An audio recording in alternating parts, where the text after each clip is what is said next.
Chapter 13. When the Fire Takes Hold. The camp had quieted by nightfall. Smoke curled from the low fire pit, barely enough to keep the chill from settling in. The others had drifted to sleep in their bedrolls, or kept to quiet guard shifts beyond the trees. Only 2 people remained in the heart of the glade, too awake, too restless. Decima sat on a fallen log, cloak loose around her shoulders, eyes on the fire but not really seeing it. Her mind was buzzing, body warm from something that had nothing to do with the flames. She could feel him nearby. Not just his presence, his focus. It burned hotter than any fire. Daniel leaned against a thick oak, arms folded across his chest, eyes locked on her. He hadn't looked away all night. He didn't speak. He didn't move. But gods, he didn't have to. The moment she looked up, their eyes met. And everything shifted. A pulse of heat rolled down her spine. Her thighs pressed together. She wanted to break eye contact but couldn't. Not when he looked at her like that. Like she was the only thing keeping him alive. Like he was starving, and she was the only thing that would satisfy him. He pushed off the tree. One step, then another. No one else stirred. She stood before she knew why. His voice, low and strained, met her halfway. "I can't keep looking at you like this." Decima swallowed. Her mouth felt dry. "Then don't." Daniel stopped in front of her, so close she could feel the heat coming off his body. His eyes searched hers like he was trying to hold himself back. "I've waited," he said. "I told myself you needed time, space." Her breath caught. "And now?" His voice dropped lower. "Now I don't care." Daniel's mouth crashed against hers before she could say another word. It wasn't gentle. It wasn't polite. It was the kind of kiss that devoured her thoughts. Teeth, tongue, heat. Years of restraint burned away in seconds. His hands gripped her hips, pulled her tight to him. She could feel how hard he was through the layers of clothing. The feel of him, the need of him, made her knees weak. She gasped, and he moved faster. "I've been going mad," he muttered against her throat. "Watching you, wanting you, every fucking second." Her head tipped back as his lips moved down her neck. "Daniel," he growled low in his throat, hands sliding up beneath her tunic. "Say my name again." "Daniel." His grip tightened. Again. She said it like a spell, half curse, half prayer. And he kissed her harder. When he pulled back, barely an inch from her lips, his voice was ragged. "Tell me to stop.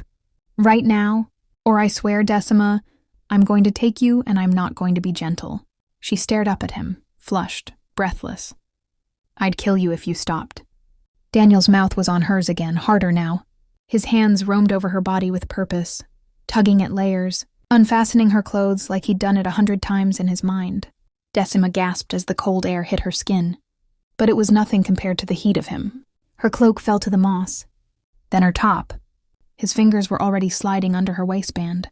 Palms rough, movements hungry. "I dreamed about this," he whispered against her neck.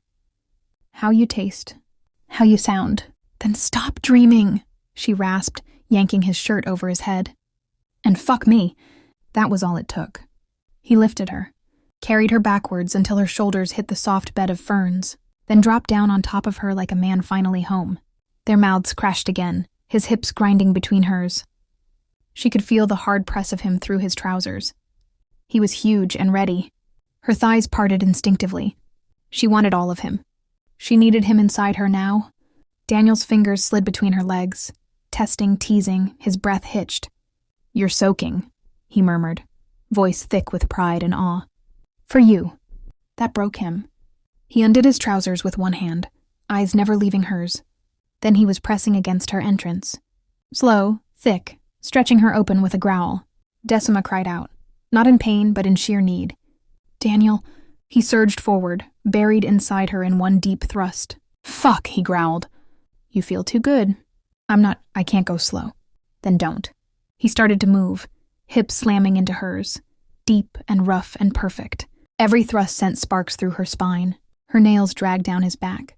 Magic pulsed in their veins, lighting up their skin in gold and red flickers. The world narrowed to heat, sweat, and the desperate rhythm of their bodies. Daniel's thrusts deepened, wild and fast, and Decima couldn't think, couldn't speak. She could only feel.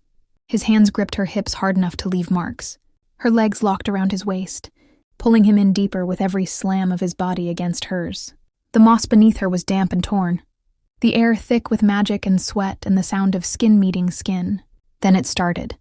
The magic between them, the Soulbound, began to burn.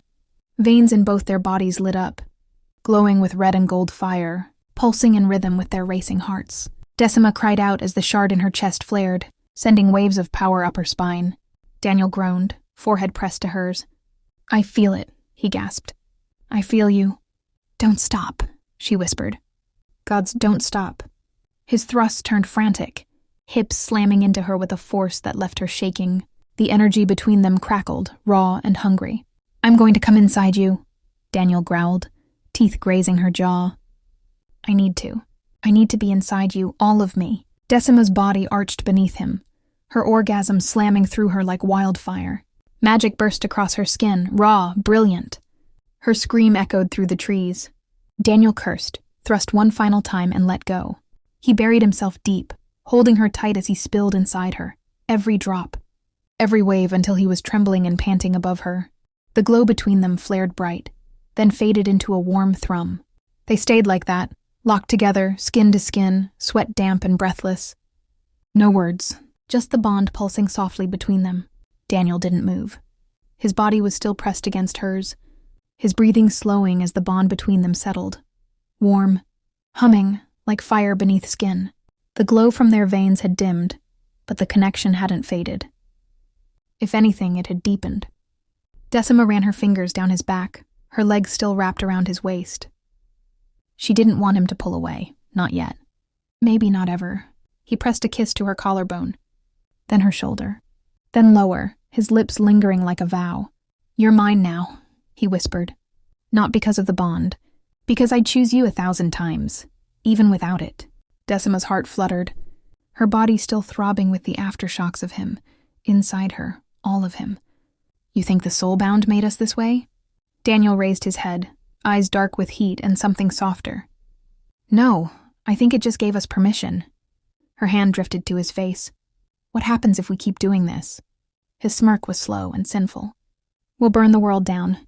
He rolled beside her, dragging her into his arms, skin to skin beneath the stars. The fire they'd started was still smoldering in the earth, around them, steam rising gently into the air. Sarenfe shifted in the distance, aware but silent. "I'm not done with you," Daniel murmured into her hair. "Not even close." She smiled. "Good.